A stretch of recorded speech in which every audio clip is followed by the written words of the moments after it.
शुक्रिया सबसे पहले तो इतने शॉर्ट नोटिस पे आने का। आज की जो प्रेस कॉन्फ्रेंस है वो इस बारे में काफ़ी अहम है कि ना सिर्फ क्राइम के लिहाज से बल्कि जो एबटाबाद की लोकल पॉपुलेशन है उसके लिए भी इसमें एक बहुत बड़ा सबक है। उसके लिए आप वार्निंग कह लें या हमारी रिक्वेस्ट कह लें। तो कुछ फैक्ट्स ऑफ द केस पे पहले बात कर लेते हैं, उसके बाद मैं मजीद उस पर आगे चलूंगा। हुआ कुछ इस तरह के तकरीबन एक दिन पहले हमें एक नंबर से कॉल आती है। वो नंबर बंदा जब हमारे SHO साहब वो कॉल पिक करते हैं तो आगे से बंदा कहता है कि जी मैं फ्रांस से बात कर रहा हूँ, मेरे वालिद साहब मुल्तान से आज सुबह चले थे एबटाबाद के लिए, उन्होंने यहाँ पे एक फंक्शन अटेंड करना था और जब वो यहाँ पे पहुंचे हैं उसके बाद हमारा उनसे रब्ता नहीं हो रहा, उनका नंबर बंद है। कुछ वो कहते हैं जी कुछ एक घंटे के बाद, उनके यहाँ पहुंचने से एक घंटे बाद हमें कॉल आती है कि आपके वालिद हमारी हिरासत में और आप हमें 150 मिलियन रुपीस दें, 15 करोड़, अगर आप अपने वालिद को जिंदा देखना चाहते हैं। और वो नंबर दुबई का नंबर था। जब डिस्ट्रिक्ट पुलिस ऑफिसर सर हारून रशीद साहब को इन्फॉर्मेशन रिसीव हुई तो उन्होंने फौरन एक टीम तश्कील दी जिसमें मैं था, मेरे DSP साहिबान थे और SHO थे हमारे साथ।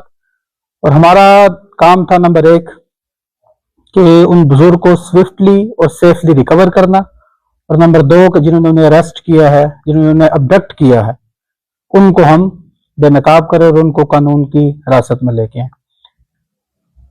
तो जब हमने उनके बेटे से जो कि फ्रांस में है उससे हमने थोड़ी सी इंफॉर्मेशन ली तो उन्होंने हमें बताया कि तकरीबन रात 7:30 बजे वो एबटाबाद में पहुंचे हैं। उसके बाद मैं और मेरी टीम हमने जाके उनकी टिकट्स जो कि बस स्टेशन की थी, डाइवर्ट टर्मिनल पे हम गए। साथ में हमने अपना जो टेक्निकल एंड था, जो हमारी इंचार्ज है टेक्निकल यूनिट का, उनको हमने उनकी CDRs, उनकी लोकेशंस और उनकी B पार्टी पे काम करने पे लगा दिया। तो जब हम डाइवर टर्मिनल पे गए तो वहां पे हमने CCTV कैमरास चेक किए तो बुजुर्ग जैसे ही उतरते हैं तो वो एक गाड़ी में बैठ जाते हैं। उस गाड़ी का नंबर चूंकि क्लियर नहीं था तो हमने ह्यूमन इंटेलिजेंस के थ्रू अपनी जो DSB है उसको यूटिलाइज करते हुए उस ड्राइवर को आइडेंटिफाई किया और उस ड्राइवर का इंटरव्यू किया।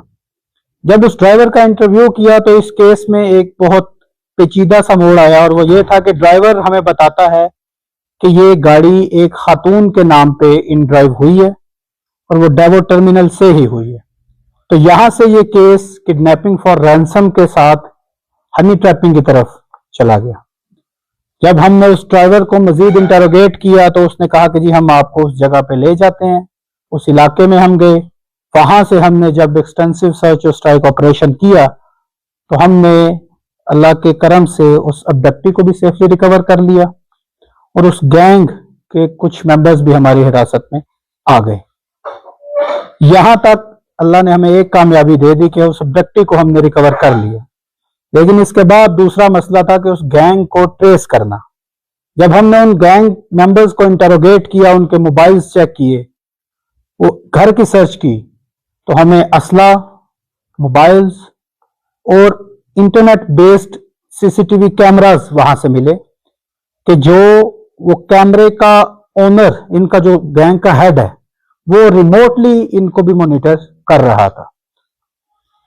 इनको जब हमने इंटरोगेट किया तो ये एक बैनुसबाई गैंग था जो साउथ पंजाब, सेंट्रल पंजाब और KPK इन तीनों में ऑपरेट कर रहा है और ये हनी ट्रैपिंग के जरिए लोगों को ट्रैप करते हैं, फिर उनकी फैमिली से पैसे डिमांड करते हैं और उसके बाद उनकी फैमिलीज को रिलीज करते हैं। इस तरह के इंसिडेंट साउथ पंजाब में पहले हो चुके हैं जिसमें लोगों ने पैसे दे के अपनी फैमिलीज को रिकवर किया है और फॉर वन थिंग और अनदर उन्होंने किसी भी वजह से उसकी रिपोर्ट्स नहीं की। लेकिन ये मैं इसको पुलिस की कामयाबी इस केस को इसलिए कहूंगा कि ना सिर्फ 8 घंटे के अंदर अंदर पुलिस ने उन बंदों को रिकवर किया, उस अबडक्टी को रिकवर किया, पुलिस ने उन गैंग मेंबर्स को पकड़ा, पुलिस ने वो गाड़ियां आइडेंटिफाई की जिस गाड़ियों को यूज करके वो यहां से भागे हैं, पुलिस ने उनके मेन गैंग के लीडर को आइडेंटिफाई किया और उसकी हिरासत के लिए भी अभी भी छापे लगाए जा रहे हैं। ये पॉइंट था क्रिमिनल एलिमेंट वाला। इससे जो आगे बात है वो मेरी एबटाबाद के लोगों से है। रिक्वेस्ट है कि जो घर जिसमें हमने वो बंदे रिकवर किए, वो घर 2 दिन पहले सिर्फ रेंट पे दिया गया था, ना उसका कोई रेंट एग्रीमेंट पुलिस के पास है, ना उसके ऑनर ने पुलिस सहूलत मरकज में जाकर टेनेंट रजिस्ट्रेशन करवाई है।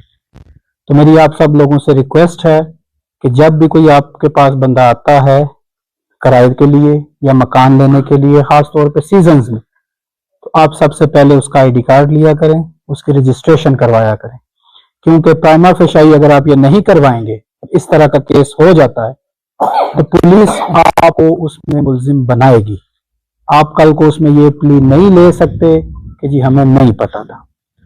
नंबर 2, एबटाबाद पुलिस ने जिस तरह स्विफ्टली और टेक्निकल बुनियादों पर यह केस ट्रेस किया है, ये आप बेशक पंजाब में भी देख लें, मैं खुद भी इसको सर्च कर रहा था सुबह, पंजाब में भी इतना स्विफ्टली कोई बंदा रिकवर नहीं हुआ, खास तौर पे कच्चे के इलाके में।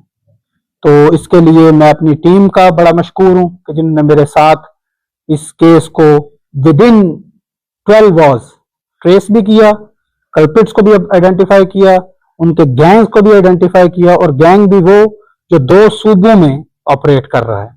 तो इसके लिए मैं डीपीओ साहब की निगरानी में ये केस हमारा ट्रेस हुआ है, बाकी इस पे एफआईआर भी लॉन्च हो चुकी है, और रिकवरी के लिए हम मजीद उनके जो मुल्जिमान उनकी हिरासत के लिए छापे और बाकी टेक्निक की बुनियादों पे काम जारी है। जी।